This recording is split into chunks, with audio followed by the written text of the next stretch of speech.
Peace to you all. It is said, you shall not bear false witness. What is there more nauseating than a liar? Can we not say that he joins cruelty to impurity? Of course, we can. A liar, I am talking of a liar in grave matters, is cruel. He kills a reputation with his tongue. So he does not differ from a murderer. Nay, he is more than a murderer. A murderer kills only the body. A liar kills also a good name, the memory of a man. He is, therefore, twice a murderer. He is an unpunished murderer because he does not shed blood, but he injures the reputation both of the person calumniated and of the whole family. And I will not take into consideration the case of the person who brings about the death of his neighbor by swearing false witness.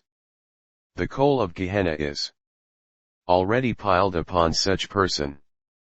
I am only talking of those who make false insinuations by telling lies and stir up other people against an innocent person. Why do they do that? Either out of hatred, without any reason, or out of greed to get what another man possesses, or out of fear. Hatred. Only a friend of Satan hates. A good person does not hate. Never. For no reason whatsoever. Even if he is scorned and damaged, he forgives. He never hates. Hatred is the witness that a lost soul bears of itself and is the best witness in favor of an innocent man. Because hatred is the revolt of evil against good. Who is good does not need to be forgiven. Greed. He has what I have not got. I want what he has. But only by disparaging him I can obtain his position. And I am going to do it. Will I be lying? What does it matter? Will I be stealing? What does it matter? Will I ruin a whole family? What does it matter? Of the many questions that the shrewd liar asks himself, he forgets, he wants to forget one question. This one, and if I should be found out, he does not ask himself such question, because a prey to pride and greed, he is like one whose eyes are closed. He does not see the danger. He is also like a drunk man. He is intoxicated with a satanic wine and does not consider that God is stronger than Satan and takes vengeance of the calumniated man. The liar has given himself to falsehood and foolishly relies on its protection. Fear. Many a time man slanders to excuse himself. It is the most common form of falsehood. Evil has been done. We are afraid it might be found out as our deed. Then, using and abusing the esteem in which we are still held by other people, we upset the situation, and we saddle someone else, of whose honesty only we are afraid, with the evil deed we accomplished. We also do it, because at times our neighbor has been the unintentional witness of our evil action, and we want to be secure from his eventual witness.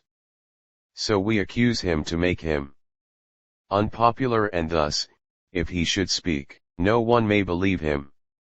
Behave properly, and you will never need such falsehood.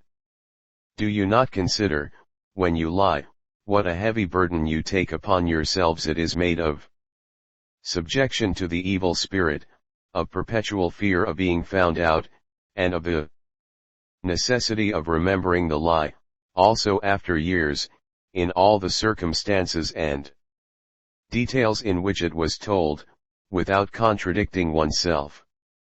The labor of a galley slave. If it only help to gain heaven, instead it serves only to prepare a place in hell. Be frank. How lovely are the lips of a man who does not know falsehood. He may be poor, coarse, unknown he is he, but he is still a king. because he is sincere. And sincerity is more regal than gold and diadems, and elevates one above the crowds more than a throne, and procures a greater court of good people than a monarch has.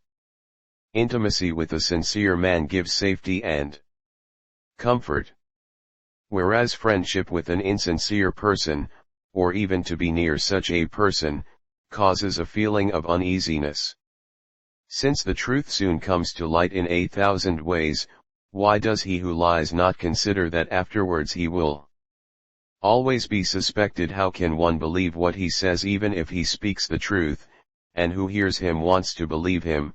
There is always a doubt, is he lying also? Now you may ask, where is the false witness? Every lie is a false witness. Not only legal ones. Be simple, like God and a child. Be truthful every moment of your lives. Do you want to be considered good? Be truly so. Even if a scandalmonger should wish to speak evil of you, 100 good people will say, no, it is not true. He is good. His deeds speak of him. In one of the sapiential books it is said, a scoundrel, a vicious man, he goes with a leer on his lips, deceit in his heart, always scheming evil, he sows dissension. There are 6 things that the Lord hates, 7 that his soul abhors: a haughty look, a lying tongue, hands that shed innocent blood, a heart that weaves wicked plots, feet that hurry to do evil, a false witness who lies with every breath, a man who sows dissension among brothers. His own lips are to blame when the wicked man is entrapped. A false witness is nothing but deceit. Lips that tell the truth abide firm forever, the tongue that lies lasts only for a moment. The words of a backbiter sound simple, but they pierce man's heart. The enemy brooding over treason is known by his speech. Do not trust him when he whispers, because he carries 7 evils in his heart. He deceitfully conceals his hatred, but his wickedness will be disclosed. The man who digs a pit falls into it, the stone comes back on him that rolls it. The sin of falsehood is as old as the world, and the thought of the wise man concerning it is unchanged. Unchanged is also the judgment of God on those who lie. I say, have only one language. May your yes be always yes, and your no be always no, also before mighty ones and tyrants.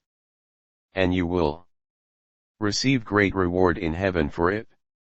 I say to you, be spontaneous like a child, who by instinct goes towards him whom he perceives to be good without seeking anything but goodness. And he says what his own goodness makes him think, without considering whether he says too much and whether he may be reproached for it. Go in peace, and may the truth become your friend.